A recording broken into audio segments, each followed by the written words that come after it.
Si tu ne veux pas être en retard, tu ferais mieux de t'habiller. Bon, je te plais pas comme ça. Il est vrai qu'après 10 ans de mariage... Disons de vie commune, et n'en parlons plus. Oh, à qui la faute, mon pauvre Georges? Et puis d'ailleurs, au début, lorsque je posais encore pour toi, ça t'empêchait pas d'admirer mon corps Oh, en artiste. Eh ben, aujourd'hui, je peins des paysages. Oui, à 1 million la pièce, c'est vrai. Dans le fond, vois-tu, j'ai toujours su que tu réussirais. Alors, qu'est-ce que je dis à Piel? Quand pourras-tu lui livrer une toile? Je sais pas. Quoi, le mois prochain? Je peux promettre? Promets toujours, on verra bien. Dis, et si je profitais de mon séjour à Paris pour voir ce chirurgien? Il accepterait peut-être de faire un saut jusqu'à l'île Dorée pour examiner l'estomac d'un peintre alcoolique. Oh, mais tu n'es plus n'importe qui, mon chéri. Et puis, c'est un ami intime de Piel. S'il le lui demande... Je veux pas entendre parler d'opération, je changerai pas d'avis. Ouais, tu préfères te soigner au vin rouge. Je préfère, oui. Et si encore tu travaillais? Mais depuis 6 mois que Piel t'a signé ce contrat extraordinaire, nous n'avons livré que de tableaux. Écoute, pendant près de 10 ans, on a vécu du peu que tu gagnais. Et maintenant, avec 2 millions pour 6 mois, ça te paraît dérisoire. Oh, mais la question n'est pas là. Tu as peint 12 toiles durant cette période. Et tu en as brûlé 10. Or, il y en avait 2 autres au moins qui étaient excellentes. Gisèle, que tu t'occupes des contrats, de la publicité, de Piel, que tu encaisses l'argent, c'est très bien, tu fais ce que tu veux. Seulement la peinture, c'est mon rayon. Et j'entends que tu me fiches la paix, c'est compris, oui. Oh, tu t'énerves. Franchement, je te comprends pas, Georges. Après tant d'années, après tout ce que nous avons vécu, tu choisis le moment où tout marche bien pour te montrer de plus en plus hargneux. C'est à cause d'Éric? Si tu t'avais pas plaqué, tu ne serais pas revenu me chercher. Oh, qu'en sais-tu? Et puis, quelle importance maintenant? D'ailleurs, s'il n'y avait pas eu ma peinture... Bon, qu'est-ce que ça veut dire, ça, ta peinture? À t'entendre, on croirait que... oui, t'as entendu, je te dois ma consécration, le fameux contrat de Piel. Sans toi, je serais toujours un petit barbouilleur inconnu. Je te dois tout, seulement... Seulement... Non, rien. File vers Paris. Dis à Piel qu'il aura 2 toiles le mois prochain, je les ferai pour avoir la paix. Mais pourquoi ne pas vivre normalement, Georges? Ne pourrais-tu essayer... J'ai dit 2 toiles pour avoir la paix. Ajoute un mot, je casse tout. Oh, bon, très bien, Georges, comme tu voudras. Je serai rentré dans 2 ou 3 jours. Ouais. N'oublie pas de faire du feu. Et essaie de ne pas trop boire. Oui, madame. Rue des Morillons. Dans le 15e. Mais commandons, je vous en prie. Nous sommes là pour ça. Au revoir, madame. Ça alors, c'est un monde. Eh bien, mon cher Salmon, que se passe-t-il? Appelez le quai des Orfèvres pour un parapluie perdu dans le métro. Non, mais le plus fort, c'est encore que le Standard nous passe ça. Il faut bien qu'ils s'amusent un peu. Oh. L'autre jour, ils m'ont passé une bonne femme qui cherchait le commissaire Maigret pour retrouver son chat. Celui-là, Simon, si on lui passait tous les coups de fil qui arrivent pour son commissaire, il aurait plus le temps d'écrire beaucoup. Oui, mais seulement moi qui suis un commissaire en chair et en os, j'aimerais bien que vous me rendiez mon fauteuil. Oh, excusez-moi, patron. Quand je travaille avec vous, j'oublie la hiérarchie. Je vous permets de vous asseoir sur la hiérarchie, mais pas dans mon fauteuil. c'est drôle, patron. Et maintenant, soyons sérieux. Parce que j'ai l'impression qu'il vient de nous tomber sur les bras une drôle d'histoire. Vous connaissez Georges Bordin, le peintre? Ah, de réputation, oui. Depuis quelque temps, il y en a que pour lui.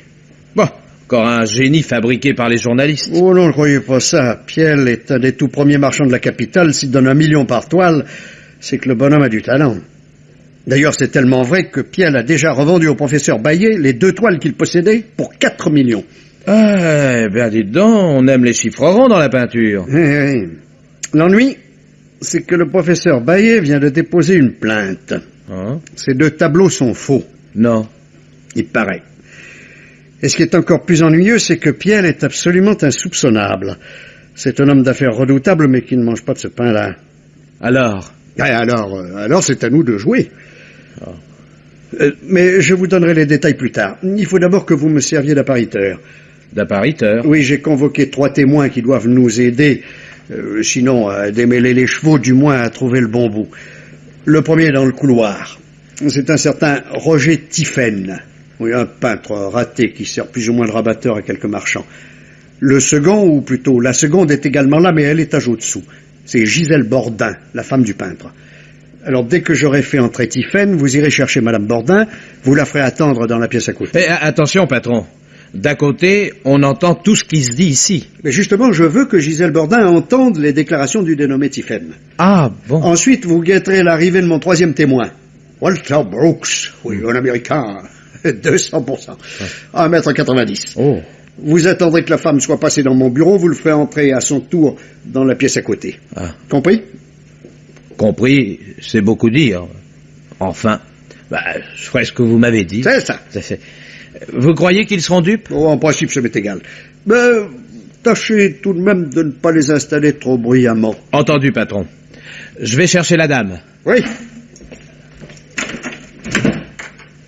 Monsieur Tiphaine, s'il vous plaît. Voilà. Entrez, monsieur Tiphaine. Voilà.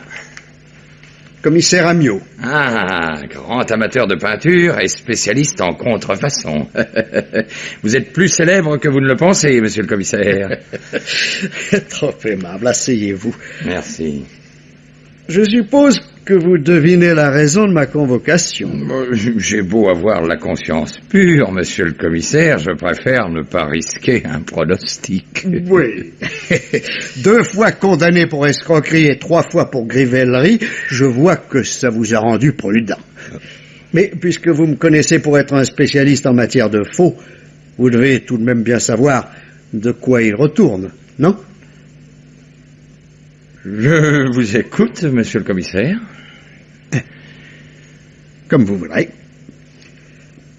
J'ai sous les yeux une plainte de monsieur le professeur Baillet à propos de 2 Bordins achetés chez Piel. Un certain Walter Brooks a prétendu que les toiles étaient fausses, et une première expertise semble lui donner raison. Qu'en pensez-vous? Je suis un mauvais peintre qui a du goût pour la bonne peinture, monsieur le commissaire, mais je ne suis pas expert. D'ailleurs, je ne connais pas les toiles en question. Ne jouez pas sur les mots, Tiphaine, voulez-vous? Vous ne connaissez peut-être pas les tableaux, mais vous avez été en rapport avec Bordin et ses 2 acquéreurs successifs. Dans cette histoire, on vous retrouve partout. Que voulez-vous, monsieur le commissaire, ne pouvant vivre de ma peinture, j'essaie de vivoter sur celle des autres. C'est votre droit et ça m'est parfaitement égal. Ce que j'attends de vous, c'est que vous me racontiez votre rôle en détail. Parce que, si j'en crois les déclarations de monsieur Piel, vous êtes à la base de toute l'histoire. À la base. Je m'en suis occupé dès le début, mais pour le compte de Brooks. Qui est Brooks exactement? Un collectionneur? Un vulgaire spéculateur, monsieur le commissaire. Je dirais même un spéculateur vulgaire. Si le bougre n'avait pas un flair incroyable. Et comme il y ajoute quelques millions de dollars, ça fait tout de même un bonhomme d'une certaine envergure. Vous travaillez pour lui? Par intermittence, oui. Habitant New York, il a parfois besoin d'un commissionnaire ici. Il vous paye un fixe? Ah non. La commission, selon les affaires. Oui. Comment a-t-il découvert Bordin? Au hasard d'une flânerie, chez un libraire du boulevard Saint-Germain, il y a un peu plus d'1 an. Il était tombé en arrêt devant une aquarelle qui lui avait paru extraordinaire. Il voulut l'acheter, mais le libraire n'était pas vendeur. Il vint donc me trouver et me demanda de lui obtenir, à défaut de l'aquarelle, l'adresse de son auteur. Pourquoi ne l'a-t-il pas demandé lui-même? Au début d'une affaire, il n'aime pas se découvrir. Oui, il dit que son accent américain fait monter les prix. Voilà.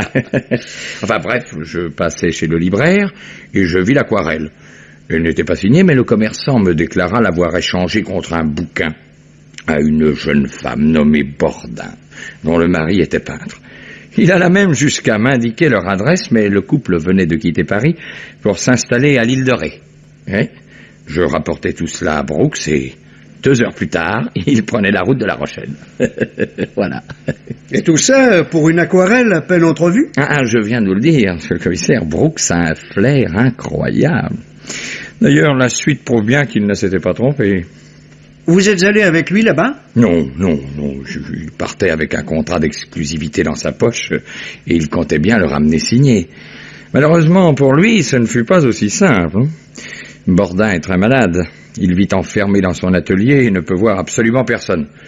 De plus, comme il boit passablement, mieux vaut ne pas le contrarier. Brooks discuta avec Gisèle Bordin. Sa grande chance fut que le couple avait besoin d'argent. Mais malgré cela, Bordin ne voulut pas s'engager pour plus de 2 toiles. C'est peu. Bordin détruit presque tout ce qu'il fait, monsieur le commissaire. Il peint 10 toiles pour en livrer une seule. C'était à prendre ou à laisser. Brooks se résigna et un accord fut signé pour 2 toiles à 1 million pièces. Ça, par contre, c'est beaucoup. Surtout pour un peintre totalement inconnu. Mais du moment que la peinture vaut quelque chose, Brooks ne risque rien. Avec sa réputation et un peu de publicité, évidemment, il est assuré de revendre aux États-Unis n'importe quel tableau et pour 3 fois son prix. Quand furent livrées ces 2 toiles? Attendez, la première a dû me parvenir... Pourquoi passer par vous? Brooks avait regagné New York. Évidemment, Gisèle Bordin aurait pu lui envoyer les toiles directement, mais l'Américain se méfie des indiscrétions. Il préférait que je sois l'expéditeur. J'ai donc reçu, puis réexpédié la première toile 3 semaines après l'accord, et la seconde 4 mois plus tard. Donc vous les avez vus? Alors, un simple coup d'œil avant de refaire l'emballage. Et les 2 fois, j'ai réexpédié les toiles le jour même de leur arrivée. Après quoi, Brooks, vous ayant demandé de contacter Bordin pour un nouvel accord, vous en avez profité pour le trahir. C'est un bien grand mot, monsieur le commissaire. Disons que je suis parti pour l'île de Ré avec une autre idée en tête. Et que je fus bien inspiré. Car si Gisèle Bordin était toute prête à passer un autre accord, lui ne paraissait pas très emballé. Ah, parce que vous, il vous a reçu. Pas tout de suite. Seulement après que je lui ai fait dire que je comprenais ses réticences et qu'il y avait peut-être un moyen de s'arranger. Un moyen qui s'appelait Piel, j'imagine. Brooks payait bien, mais il exigeait le secret, voulant d'abord amasser le plus grand nombre possible de tableaux.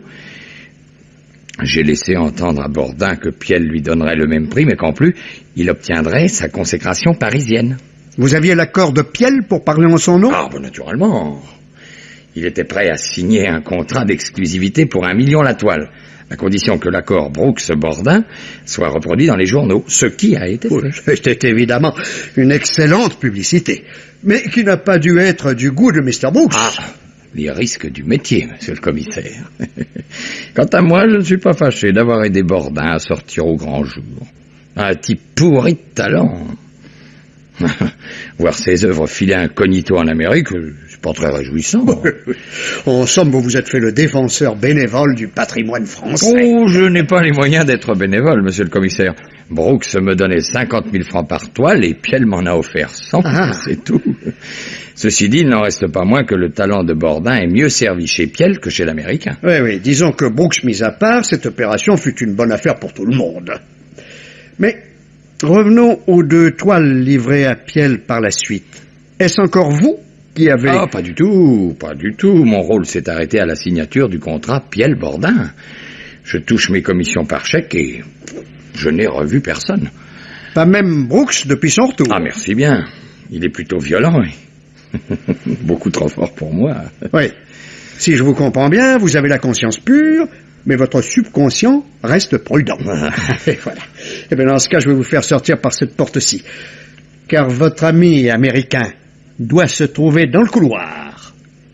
C'est bien parce que nous sommes dans des locaux officiels, monsieur Tiphaine. Autrement, je vous aurais volontiers dirigé sur lui. Merci quand même.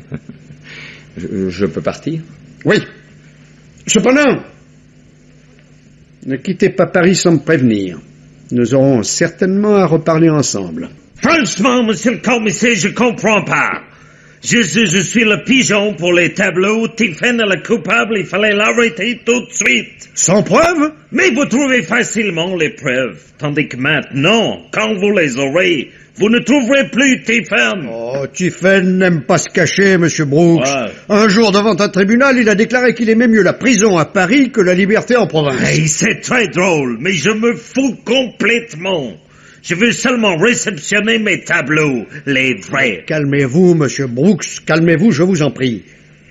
Il y a une demi-heure, lorsque vous êtes arrivé ici, vous étiez persuadé que le pigeon, comme vous dites... Yeah. Oui, eh bien, vous étiez persuadé que c'était le professeur Baillet. Vous étiez, ma foi, assez détendu. Là-dessus, je m'arrange pour que vous entendiez les déclarations de Madame Bordin, et vous voilà bondissant dans une autre direction. Oh, essayons d'en réfléchir. Mais c'est tout de suite réfléchi, nom d'une petite pipe. Tiphaine a fait copier les tableaux et il a envoyé les copies. Ce sont les dates qui... Pourquoi les dates? Je n'ai même plus besoin. Si j'avais su que Pierre avait cherché directement l'étoile dans l'île de Ré, je comprenais tout de suite. Mr. Pierre est le marchand le plus scrupuleux que je connais. Et dans ce cas, pourquoi ne pas lui avoir demandé d'abord d'où il tenait ces toiles? Oh, écoutez, monsieur le commissaire, je suis dans ma maison à New York. Et tout à coup, je vois sur le journal la photocopie de mon accord avec Bordin. Puis elle me carottait mon peintre et par-dessus, il se servait de ma signature comme une affiche à publicitaire. En peinture, c'est le premier prix qui fabrique les autres. Ce qui revient à dire, en définitive, que Piel n'est pas aussi scrupuleux que vous le pensiez. Il est régulier, mais pas complètement stupide. Les affaires sont les affaires. D'ailleurs, Bordin n'était plus contracté par moi. C'est seulement la photocopie qui n'était pas juste. Et ça, c'est sur une idée de Tiphaine, j'en suis sûr. Oui, bref, la vue du journal vous a fait sauter dans l'avion. Pour aller voir Pierre, oui. Seulement entre les deux, tout à fait par hasard, je connais que le professeur Baillet vient d'acheter l'étoile. Alors, parce que je veux voir et aussi peut-être acheter, je vais directement chez lui. On me fait attendre dans un grand salon. Qu'est-ce que je vois? 2 faux Bordins. Pas encore, non. Seulement 2 Bordins et magnifiques. Si le professeur ne m'avait pas laissé attendre une demi-heure, parce que, monsieur le commissaire, un tableau, c'est la même chose qu'un perdreau sur son canapé. Ah. Oui, c'est d'abord l'admiration, puis après on goûte. Ah oui, et c'est donc en goûtant que... Yeah. Ah, oui. Après les premières minutes, quelque chose m'intriguait, mais je ne savais pas lequel. Alors je prends une chaise et je reste devant le tableau. Longtemps, au moins 20 minutes. Ensuite, je porte, il s'ouvre, et le professeur arrive. Je me lève et je dis, monsieur le professeur, vos Bordins, ils sont faux. Alors il se met à rire et dit quelque chose comme les bonnes grosses faces American Bad. Si bien que pour être pris au sérieux, vous avez dû faire revenir d'Amérique une de vos toiles. Exactement. Ah, vous trouvez pas qu'il eût été plus simple de faire appel directement à Bordin lui-même? Mais le professeur n'a jamais rien voulu savoir. Il disait, je peux pas faire un pareil affront, moi, monsieur Pierre. Oui, évidemment. Donc, mon tableau, il revient et on donne à l'expert, lui, avec un du professeur. Et l'expert, il est complètement formel. Ce n'est pas le même peinture. Malheureusement, il savait pas dire lequel était le bon. Oui, il est certain que c'est pas aussi simple qu'avec un Rembrandt ou un Fragonard. Mais c'est bien pourquoi la plainte du professeur Baillet m'a paru un peu précipitée. Précipité? Pourquoi précipité? Si ce n'est pas le professeur, c'est moi. Dans les deux manières, il y a quelqu'un qui est, comment vous dites là, couillonné, non? Oui, Couillonné, oui, mais bref, maintenant, vous pensez que ce sont vos toiles qui sont fausses? J'ai peur, oui. Évidemment, d'après les dates, Tiphaine a largement pu disposer de 2 ou 3 jours pour les faire copier. La première est partie de l'île de Ré le 28 avril. Et j'ai reçu le 4 mai. Et la seconde en septembre, départ le 21, arrivé le 29. Le trajet Paris-New York ne demande que 24 heures. Je ne pense pas que de l'île de Ré à Paris, il en faille plus de 48. Oui, je vais contrôler tout ça. Mais Tiphaine a certainement menti. Si je tiens cette fripouille dans mes mains avant que vous l'arrêtez, il va passer un mauvais quart de Non, à votre place, monsieur Brooks, je ne chercherai pas à le voir. La violence n'est pas une solution. Alors arrêtez-le. Je veux bien que l'on me prend pour un Américain ou pour un imbécile, mais pas pour un imbécile américain. C'est trop. Que voulez-vous dire, monsieur Brooks? Savez-vous, monsieur le commissaire, combien coûte il a peint de toile dans sa vie? On parle d'un millier, je crois. OK. Seulement aux États-Unis, monsieur le commissaire, il y a déjà 3000 coraux. Et je trouve suffisant. Alors, patron, on se l'arrête, notre petit faussaire? Une seconde, mon vieux. Allô? Est-ce que monsieur Garnero est chez lui, s'il vous plaît? Commissaire Amiot, de la police judiciaire. Oui, merci. Garnero, le sculpteur? Oui. Et pour tout ce qui concerne les beaux-arts, tout ce qui tourne autour, ce diable d'homme est un vrai bottin. Mais je croyais qu'il quittait plus son fauteuil. S'il va plus dans Paris, tout Paris défile encore chez lui. Allô? Allô, comment allez-vous, mon cher maître? Lâcheur, je voudrais vous voir à ma place. Oui, pour ça, entièrement d'accord. Non. Non, pour l'instant, un simple petit renseignement. Mais je vous promets de passer quand même à votre atelier. Dites-moi, Roger Tiphaine, vous connaissez? Oui. Oui, exactement. Eh bien, ce n'est pas tant ce qu'il a fait que ce qu'il est capable de faire. En peinture, notamment. Pas grand-chose. Oui, ça, je le savais, mais... Est-ce qu'il possède assez de technique? Est-ce qu'il serait capable, par exemple, de copier parfaitement une toile moderne? Oui, c'est bien ce que je pensais. Bordin, vous connaissez? Ah, bien. C'est juré, mon cher maître. Demain ou après-demain. Entendu. Merci. Au revoir, mon cher maître. Alors? Tiphaine est incapable de copier quoi que ce soit. Ah. Mais il ne manque pas d'amis plus habiles que lui. Et Bordin, Garnero le connaît? Il connaît surtout sa femme, elle a posé pour lui pendant près de 5 ans. Et maintenant, patron, qu'est-ce qu'on fait? Nous allons rendre visite au sieur Tiphaine. S'il a vraiment réexpédié l'étoile le jour de leur arrivée, il ne refusera pas de nous montrer les récépissés de la poste.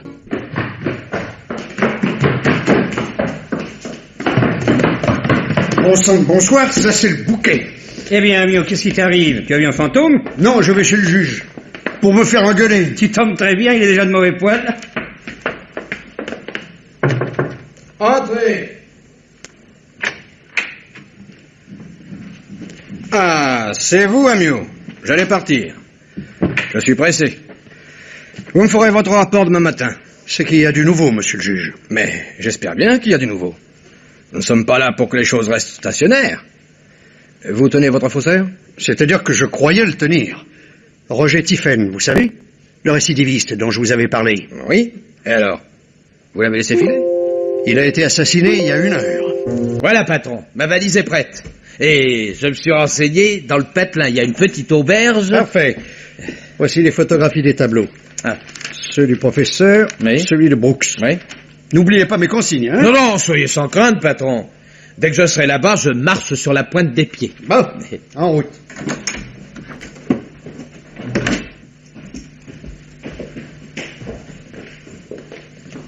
Et téléphonez-moi quand vous aurez vu Bordin. D'ici là, j'aurai peut-être du nouveau. Et sa femme? Pas varié d'une virgule depuis hier soir. Je vais l'interroger une dernière fois, je vais la relâcher. D'ailleurs, je l'ai surtout retenue pour qu'elle ne puisse pas prévenir son mari. C'est vous qui lui ferez la surprise. Bon, vous ne croyez pas que c'est elle? Je ne sais pas. Par contre, je suis bien certain qu'elle nous cache quelque chose. Et maintenant, filez, vous allez rater votre train. Bon voyage. Merci, patron. Je vous téléphone ce soir. Fauchois, Madame Bordin est là. Soyez tranquille, commissaire, on l'a bien gardé. Faites-la entrer. À vos ordres. Madame. Vous avez l'air de m'en vouloir, Madame Bordin. Je devrais peut-être vous remercier pour l'hospitalité que vous m'avez offerte cette nuit. Pourquoi non? Une chambre particulière à l'infirmerie du dépôt, c'est tout de même moins désagréable que le dépôt lui-même. Mais vous n'aviez pas le droit de m'arrêter. Mais je vous ai pas arrêté, Madame Bordin. Je vous ai gardé quelques heures à disposition parce que vous vous obstinez à me mentir. Je suis persuadé que vous êtes allé chez Tiphaine. Oh, Je vous ai dit non et non. Vous êtes arrivé chez lui. Vous l'avez trouvé étendu. Vous avez constaté sa mort et vous avez pris peur. Ce n'est pas un crime. Mais j'ai besoin que vous en conveniez. Et puisque vous savez tout, monsieur le commissaire, voulez-vous me dire aussi pourquoi je suis allée chez lui?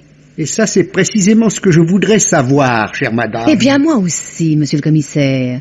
Je voudrais bien savoir ce qui aurait pu me conduire là-bas. Très bien. Hein? Admettons que vous n'y êtes pas allé. Mais vous voudrez bien reconnaître avec moi qu'on l'a probablement tué pour le faire taire. Ah non, justement non. Pour tout vous dire, je suis même persuadée du contraire. Parce que si je me rendais chez quelqu'un avec l'idée de tuer, je commencerais par me munir d'une arme sérieuse. Je ne compterais pas trop sur une statuette trouvée chez ma future victime. Je ne dis pas forcément qu'il y ait eu préméditation. Le meurtrier a pu espérer d'abord le silence de Tiphaine, et puis, ne l'obtenant pas, commettre un geste irréparable. C'est très plausible, monsieur le commissaire. Mais pour la dernière fois, et que vous le croyez ou non, je ne sais rien. Et vous ne pensez pas non plus que cela soit en rapport avec les tableaux de votre mari? Oh, c'est une possibilité, mais parmi beaucoup d'autres. Tiphaine trafiquait de tous les côtés. C'est bien, madame Bourdin. Je ne vous retiendrai pas davantage. Merci. Vous comptez rentrer directement dans l'île de Ré? Oh, grâce à vous, je n'ai rien pu faire de ce que je voulais. Alors je suis obligée de rester encore 48 heures. Vous connaissez mon hôtel, et je suis à votre disposition. Mais pas pour répondre éternellement à la même question. Je vous en préviens. Monsieur Bardin? Et alors? Police. Quoi, la police, qu'est-ce que vous voulez? Vous parlez de vos tableaux? Ma femme est à Paris, c'est elle qui s'occupe de nos affaires. Oui, mais c'est tout de même vous qui peignez. Puis-je entrer? Et si je vous disais non? C'est votre droit. Dans ce cas, je vous ferai convoquer par la gendarmerie. C'est bon, entrez. Que voulez-vous? Vous montrez 3 photographies de vos œuvres. Vous n'ignorez pas, je suppose, la plainte déposée par le professeur Bayet. Ce cher Appiel a convoqué ma femme à Paris, mais il n'avait pas jugé bon de nous dire pourquoi. Il a fallu qu'elle me l'écrive. Et les journaux? Je ne lis pas les journaux, je sors pas d'ici. Même pour peindre? Vous avez déjà vu l'île de Ré sur mes toiles? Je peins d'après carte postale uniquement. Vous sortez bien pour faire vos courses, tout de même. Ah, j'ai du tabac, du vin, des biscottes pour 15 jours. Si le cœur vous en dit, je vous invite à dîner. Non, merci, je ne compte pas vous déranger très longtemps. Voici les 3 photographies. Elles sont assez grandes et je pense que vous n'aurez pas grand mal à reconnaître le ou les faux. Savez-vous, monsieur le policier, que ceci est pour un peintre la consécration suprême. Être copié, c'est déjà entrer dans la postérité. Bigre. L'animal est doué, hein? Vous voyez une différence, vous? Je la vois parce qu'on me l'a montré. Ouais. La photographie fait ressortir sur la toile de Brooks des traits sensiblement plus appuyés. Très juste, oui. Seulement, ça vous dit pas lequel appuie le plus, du faussaire ou de moi. C'est effectivement la raison de ma présence ici. Vous seul pouvez le savoir. Et si je vous montrais quelques toiles que j'ai en train? Ah non, je ne pense pas être à même d'en juger, monsieur Bordin. Cette différence de touche que je remarque sur les photographies, je n'ai pas été capable de la retrouver face au tableau. C'est bien ce que je disais, l'animal est doué. Je serais curieux de le connaître. Là, vous n'êtes pas le seul. Nous avions d'abord pensé à Tiphaine, mais... Tiphaine. Il essaierait de copier la Joconde, il obtiendrait un Picasso. Eh, je crois que je vous impatiente, hein. Vous avez très envie de savoir, monsieur le commissaire. Inspecteur. Seulement? Ouais. Oh, c'est bien la peine de devenir célèbre pour n'avoir même pas droit à un commissaire. Enfin. Voici les 2 toiles vendues à Piel, monsieur l'inspecteur. Et c'est bien moi qui les ai peintes. Ceci est une excellente copie d'une des toiles envoyée à Tiphaine pour le comte de Brooks. C'est bien ce que nous pensions, mais nous avions besoin d'en être sûrs. C'est tout ce que vous vouliez savoir? Oui, à moins que vous n'ayez une idée sur... N'aime pas les idées, monsieur l'inspecteur. Je suis en train de crever à petit feu, j'ai besoin de ménager mes forces. La peinture, remarquez, c'est aussi épuisant que d'avoir des idées, seulement il en reste au moins quelque chose. Vous êtes Gravement malade? Pour le physique, l'estomac. Ah. Pour le moral. Oui. Non, rien. Foutez-moi la paix. Pourquoi ne pas vous soigner? Ah non, hein, ça va comme ça. Hein. Pour la morale et les lamentations, ma femme me suffit et elle revient demain. Oh, ça... Je dois vous dire que ce n'est pas certain, monsieur Bordin. Il se peut que l'enquête la retienne quelques jours de plus. Elle reviendra quand elle voudra, elle est majeure. Mais je me demande en quoi elle pourrait bien vous aider. Tiphaine était le mieux placé pour faire copier vos toiles et nous avons établi qu'il avait pu disposer du temps nécessaire. À moins que Brooks ne les ait fait copier lui-même, histoire de se faire un peu de publicité, il en est bien capable. Faire savoir partout que l'on est la victime d'un faussaire, ce serait une drôle de publicité. Hein? Vous ne trouvez pas? Oui, peut-être. Ouais. Enfin, je vous l'ai dit, les idées, c'est pas mon rayon. Non. Nous étions axés sur Tiphaine et je crois que nous avions raison. La preuve, c'est que lorsque nous sommes allés chez lui pour l'interroger d'un peu plus près, nous l'avons trouvé assassiné. Assassiné? Par qui? Quand nous pourrons répondre à cette question, je pense que nous tiendrons votre faussaire, monsieur Bordin. Comment ça? Mais il y a de grandes chances pour que, là encore, Tiphaine ait simplement servi d'intermédiaire. On l'aura tué pour l'empêcher de parler. Vous avez des indices? Un seul jusqu'ici. Des traces de poudre sur la chemise du cadavre. De poudre? De riz. De poudre de riz, oui. De poudre de riz? Oui. Une trace qui semble avoir été laissée par une femme qui aurait voulu s'assurer que Tiphaine était bien mort. Oh non, je ne l'ai pas tué, Georges, je te le jure. Oui. Quand je suis arrivé, je l'ai trouvé mort. Alors, bon Dieu, pourquoi as-tu menti? Ce n'est pas un crime d'aller voir Tiphaine. Tu pouvais trouver 1000 raisons. Tandis que maintenant, si j'arrive à prouver que tu étais là-bas, tu pourras toujours crier ton innocence. Oui, je suis certaine que le commissaire Amiot ne me croit pas coupable. Ah, voyons. Et c'est sans doute parce qu'il te prend pour une petite sainte que son sbire est toujours à l'auberge. Hein? Ben, réponds! Ce que je sais. Il m'a montré ses photos, je lui ai donné la réponse qu'il voulait. Alors, qu'est-ce qu'il lui faut de plus? Pourquoi il est pas reparti? Un homme a été tué. Le commissaire ne me soupçonne peut-être pas vraiment, mais il croit que je sais quelque chose. Et comme son inspecteur est sur place, il en profite pour poser quelques questions. Oui, je suppose que cela fait partie de la routine policière. La routine policière, oui. D'ailleurs, je me demande pourquoi je crie tellement, hein, que tu l'aies tué ou non, qu'il découvre la vérité ou qu'il passe à côté. Tout m'est égal, tu entends tout. Oui, parce que toi aussi, tu doutes. Mais tu le traînes avec toi, le doute. Tu le fais entrer partout. Pendant 10 ans, tu as douté de moi, de ma peinture, et maintenant... Oh, tu deviens complètement fou, mon pauvre ami. Je n'ai pas tué Tiphaine, tu entends, je ne l'ai pas tué. Quant à ta peinture, si j'y avais pas cru, pourquoi serais-je resté avec toi, hein? Pour l'amour, peut-être. Tu es resté avec moi pour la même raison que moi avec toi. Pour ne pas crever de solitude. Quand on est aussi seul que toi et moi, mieux vaut une présence haineuse que pas de présence du tout. Oh, je ne te hais pas, Georges. Moi, si. Et depuis Eric Holzer, chaque jour un peu plus. Mais pourquoi lui plus qu'un autre, puisque je suis revenu? Idiote, pauvre idiote. Hé Salmon! Attendez-moi un peu, sacre bleu! Oh, patron! Oh, bah ça alors! Mais qu'est-ce que ça veut dire, patron? Une envie subite de voir la mer. Ah, il y a du nouveau. Oui et non, je vous raconterai. Oui. Ah, bon sang, vos jambes doivent être meilleures que les miennes. Je venais de m'installer à l'auberge quand je vous ai vu passer. Le temps de descendre, vous aviez déjà fait 1 kilomètre. Bah ça, patron, c'est le défaut des Parisiens. On a tellement l'habitude de courir qu'on ne sait même plus se promener. Oui, eh ben moi, j'ai beau être parisien, j'ai tellement l'habitude de me promener que je ne sais plus courir. Une cigarette? Oui, merci.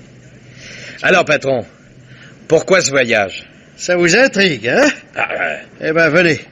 Allons nous asseoir un peu par là. À quelle heure dîne-t-on dans votre auberge? Bah, assez tôt, vers les 7 heures. C'est parfait, je meurs de faim. Et puis comme ça, nous aurons tout le temps pour nous raconter nos découvertes et faire le point.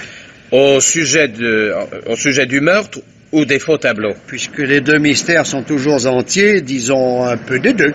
Ah. Et vous pensez que les deux solutions sont ici? Gisèle Bordin est un personnage qui a le don d'éveiller ma curiosité. Plus j'en apprends sur elle, et plus elle m'échappe. Ah. Elle est bien rentrée, oui? Oui, ce matin. Bon. Lorsque je me suis décidé à la revoir, elle était déjà partie. Et vous, mon vieux, glanez quelque chose? Franchement, je ne sais pas. Quelques détails sur Bordin et sa femme, mais très peu de choses en somme. Ils vivent ici comme des sauvages. Bah, d'ailleurs, lui en est un.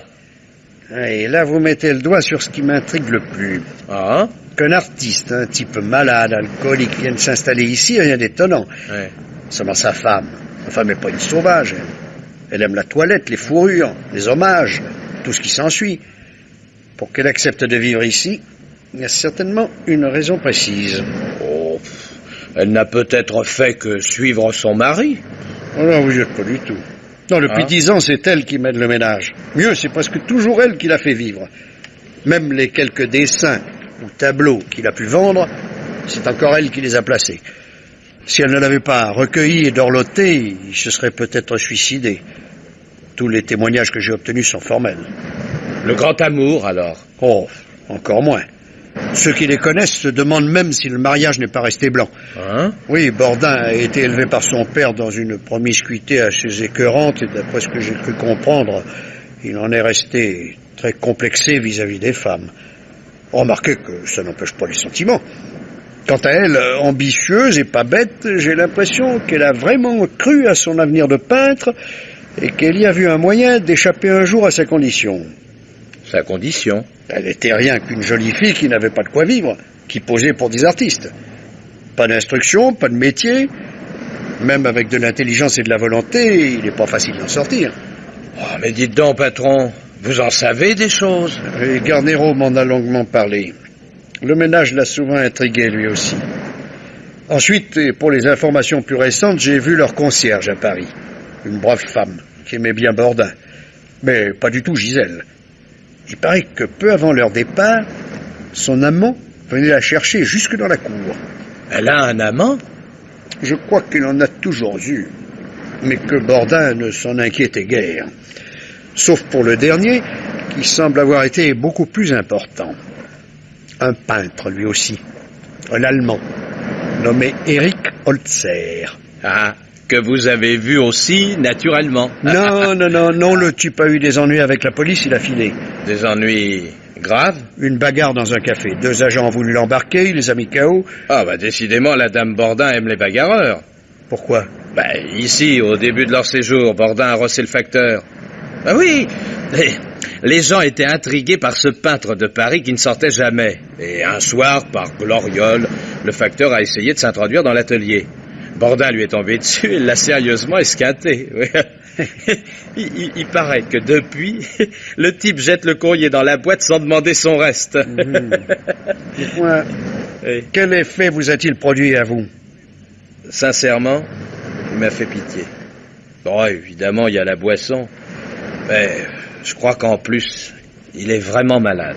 Oh, ça, vous pouvez même dire qu'il est condamné. J'ai vu le médecin que Piel lui avait envoyé ici.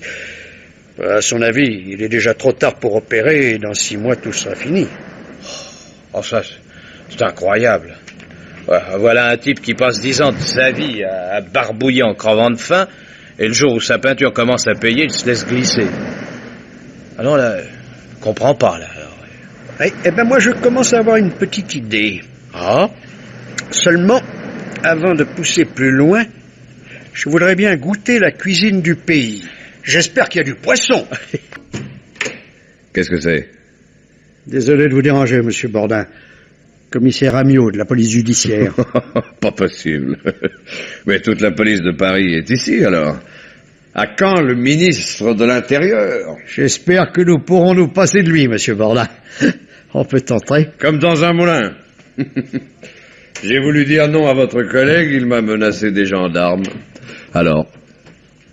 Je me présente de bien bonne heure, mais je désire m'entretenir avec madame Bordin. Ah, ça vous êtes quand même pas assez matinal, monsieur le commissaire. Ma femme est déjà sortie. Dans ce cas, je vais bavarder un peu avec vous. Et puis, je repasserai plus tard. Vous fumez? Non, merci. J'ai ma pipe. Mais laissez plutôt les mondanités et dites-moi ce que vous voulez. Très bien. Connaissez-vous Erich Holzer, monsieur Bordin? Holzer? Pas personnellement, mais je sais qu'il existe. Pourquoi? Eh bien, à vrai dire, je ne comptais pas aborder ce sujet avec vous. Non, si ça peut vous mettre à l'aise, je sais aussi qu'il a été l'amant de ma femme. Mais je ne vois pas très bien ce qu'il vient faire dans cette histoire. Probablement peu de choses. Seulement, j'aurais aimé lui poser quelques questions et je ne connais pas son adresse. Il a quitté la France après avoir tabassé 2 de vos collègues en uniforme. Je doute qu'il se rende à une convocation de votre part. Vous êtes certain qu'il est parti? Oui. Ah, évidemment, je n'ai pas assisté à son départ, mais... Mais s'il était encore en France, je suppose que ma femme ne serait pas auprès de moi. Ah, bon, oui. Elle l'aimait, oui. Bizarre. L'amour? Ah, ça... Non, je pense à cette disparition. Colzer est filé, c'est assez normal. Il est étranger, il a pu craindre l'expulsion. Mais son délit n'est tout de même pas un crime. Et, passé la frontière, il n'avait plus rien à craindre. Or, c'est pas seulement de France qu'il semble avoir disparu, mais de la terre entière. Interpol est incapable de retrouver sa trace. Interpol? Votre curiosité va jusque-là? Ma curiosité est infinie, Monsieur Bourdin.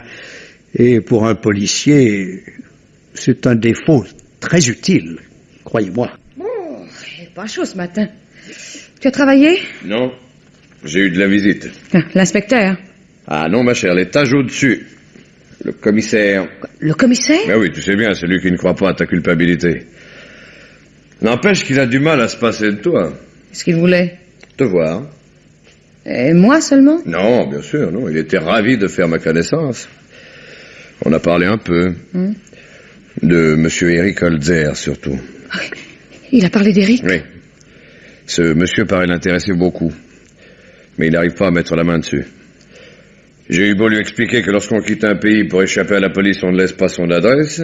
Il dit qu'on ne disparaît pas aussi totalement pour une simple bagarre. La preuve? Eh oui, la preuve. Qu'est-ce que tu as? Ah, toi aussi tu commences à te faire des idées. Non, pourquoi?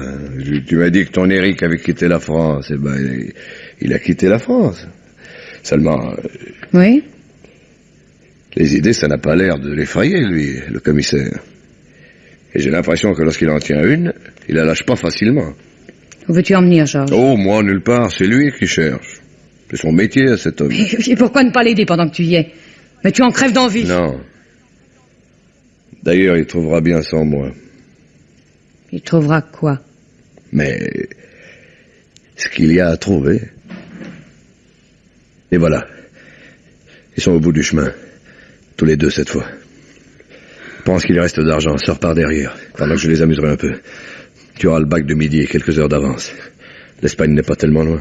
Qu'est-ce que ça veut dire? Simplement que je suis assez grand pour régler la facture. Je prends tout sur moi. De quoi? Si tu veux profiter de mon heure de bonté, tu ferais mieux de te dépêcher. Pourquoi? Et fous le camp, je te dis. Tu comprendras plus tard si t'as le temps. Mais oui, une seconde. Alors, adieu, Georges.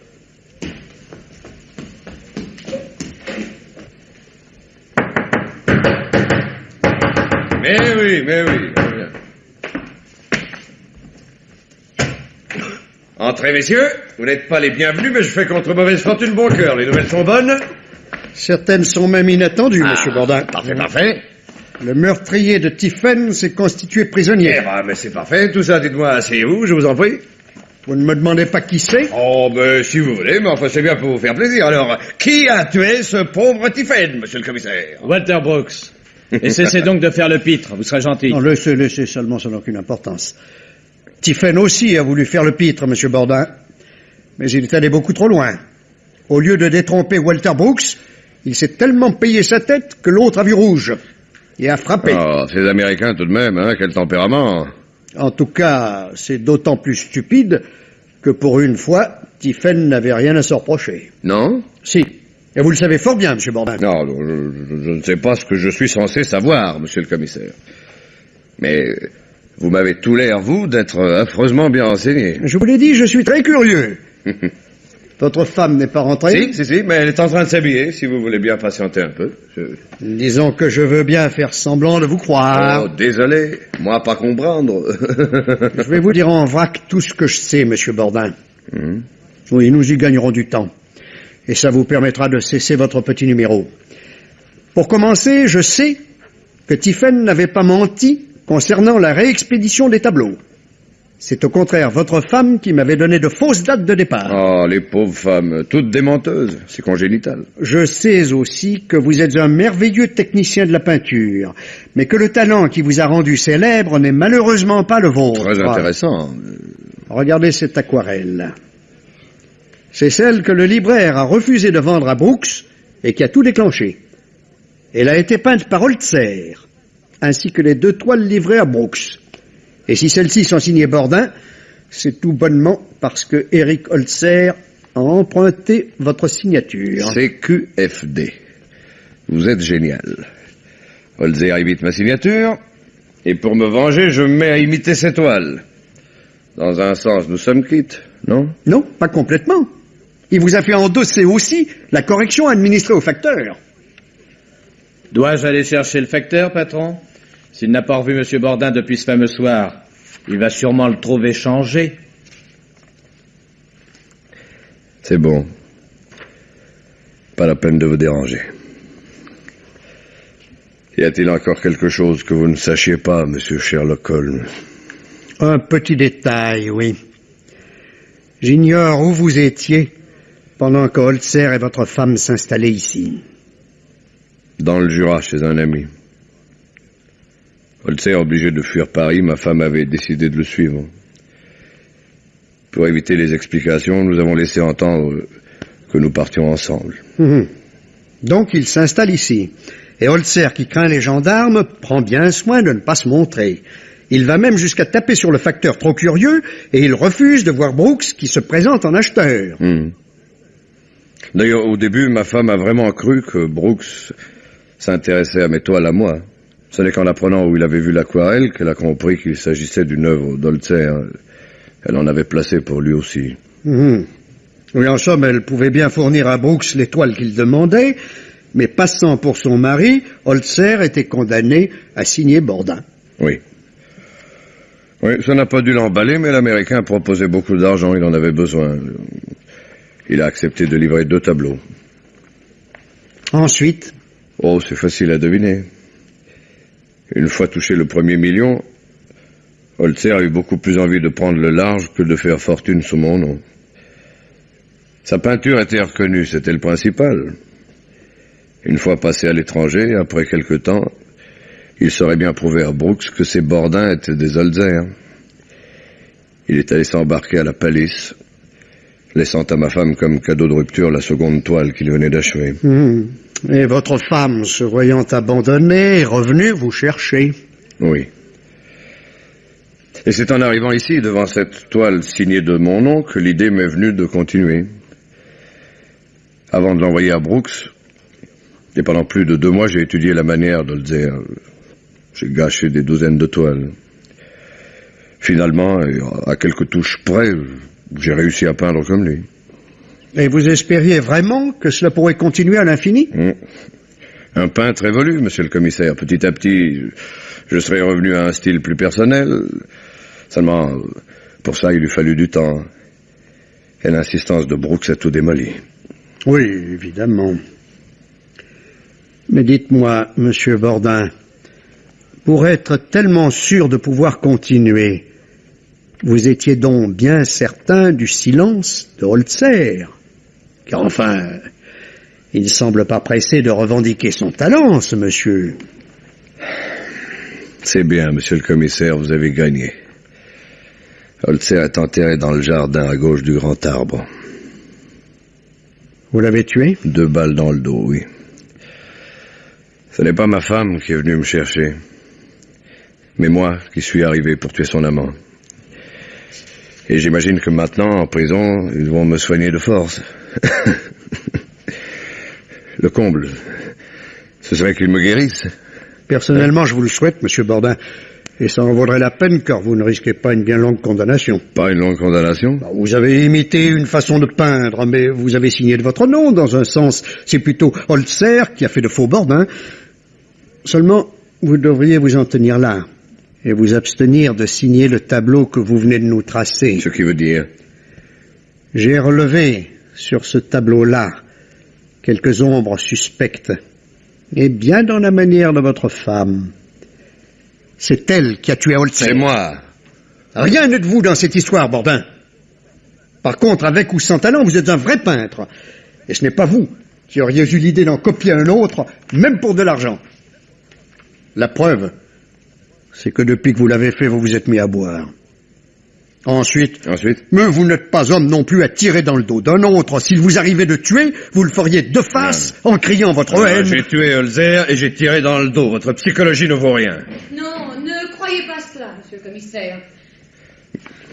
Vous êtes un excellent psychologue. Idiote. Comment as-tu su, Georges? J'étais si sûr que ton Holzer ne protesterait pas. Ça m'a donné l'idée de faire un petit tour dans le jardin. Pourquoi n'as-tu jamais rien dit? Et maintenant? Pourquoi voulais-tu me sauver? Parce que tu es idiote. Je viens de te le dire. Et parce que deux idiots ensemble, il faut bien que ça s'entraide un peu.